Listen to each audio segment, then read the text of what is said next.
স্টুডেন্টসদের আমি বলছি, এটা হচ্ছে পিএসসি ক্লার্কশিপের জন্য আজকের সেকেন্ড হাফ এবং কালকের দুটো হাফ খুব ভালো করে দিবে। বেসিকের উপর বেশি নজর দাও, বেসিকের উপর বেশি নজর দাও। হালকা হালকা কোশ্চেন থাকবে, যেমন যে কারেন্ট অ্যাফেয়ার্স থাকবে।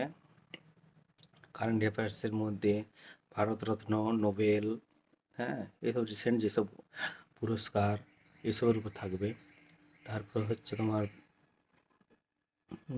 ভূগোলের বিশেষত আমি যেটা ফার্স্ট হাফে ফার্স্ট সেশনের পরীক্ষা থেকে আমার স্টুডেন্টদের কাছে খবর পাচ্ছি যে হচ্ছে ভূগোলের সীমানা থেকে অনেক কোশ্চেন আসছে, দু তিনটে।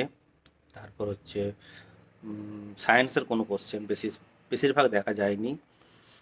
তার বায়োস্ফিয়ার, রিজার্ভ টিজার্ভ এইসব থেকে কোশ্চেন আসছে।